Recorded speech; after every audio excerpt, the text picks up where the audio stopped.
que eu tenho a dizer é o seguinte, que o poema ele atende a função político-social, sim, porque o texto tem uma preocupação com o sócio, né, com o político e com o social, que é a questão do bem-estar dos negros e a questão da nação que também escraviza esses negros, né?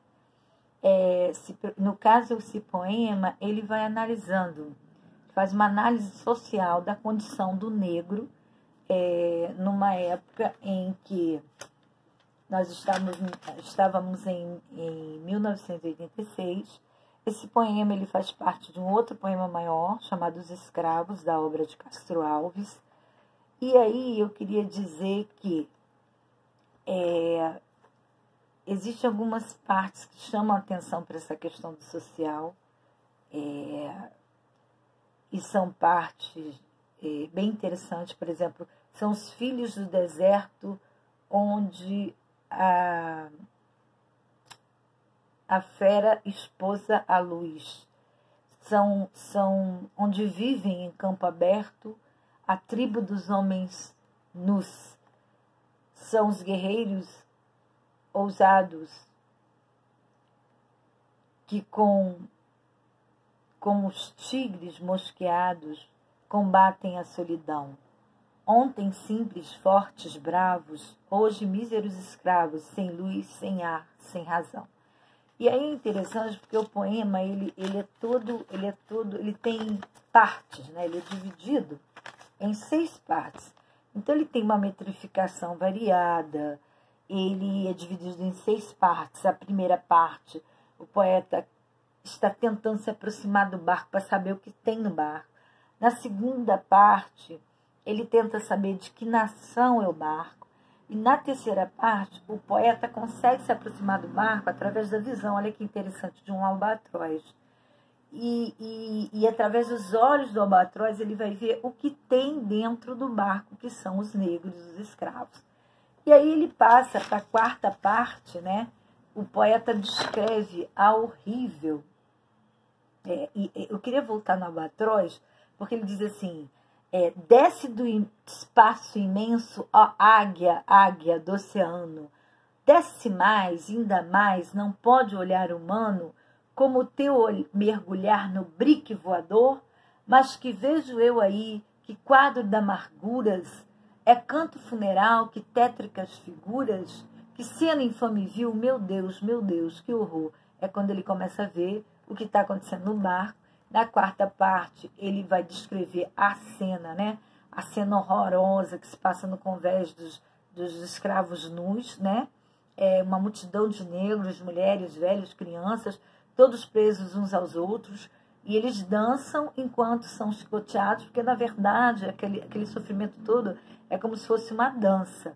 E essa descrição, inclusive, da quarta parte é bem longa, em 6 estrofes, que ele diz: e rir-se a orquestra irônica e estridente, e da ronda fantástica serpente faz doudas espirais, qual um sonho dantesco as sombras voam, gritos ai, maldições, preces ressoam, e ri-se Satanás. Então ele considera aquilo ali uma coisa completamente diabólica, o que está acontecendo. Na quinta parte, ele vai se mostrar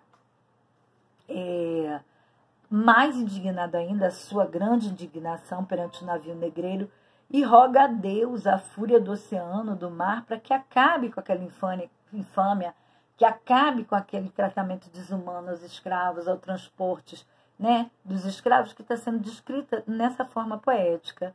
E aí ele vem dizendo, né, na primeira estrofe da quinta parte, é uma estrofe que ele repete várias vezes até o final, como se o pedido fosse reforçado pelo poeta. E a estrofe, ela diz assim, né, Senhor Deus dos desgraçados, dizei-me vós, Senhor Deus, se eu deliro ou se é verdade tanto horror perante os céus. Ó mar, por que não apagas com a esponja de tuas vagas do teu manto este borrão? Astros, noites, tempestades, rolai das imensidades, varrei os mares tufão. Na quinta parte, ele está exatamente do poema rogando, né, rogando aos mares que acabe com aquele sofrimento, com aquele sofrimento desumano dos escravos que estão naquele navio. E na sexta parte, o poeta questiona a nação, questiona a bandeira, questiona exatamente que bandeira está hasteada naquele navio fazendo tanta desumanidade. E ele diz assim, na verdade ele demonstra também um sentimento de desapontamento por saber que é a bandeira do Brasil, né?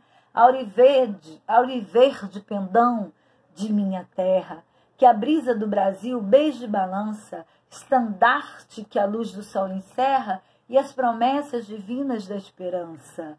Tu que dá a liberdade após a guerra, foste hasteado dos heróis na lança, antes que houvessem roto na batalha, que servires a um povo de mortalha. Então ele está evocando aí a questão da nacionalidade do Brasil, né? Esse poema, ele é uma narrativa, ele é uma pequena narrativa de um grande poema, de uma grande obra chamada Os Escravos, de Castro Alves, né?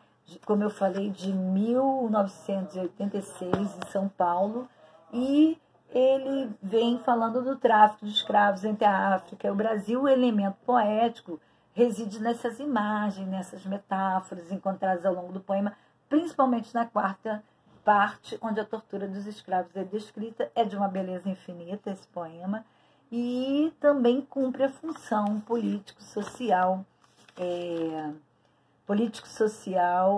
e sócio, né? Sociopolítico, social e político. Por quê? Porque fala de uma condição social do ser humano degradante.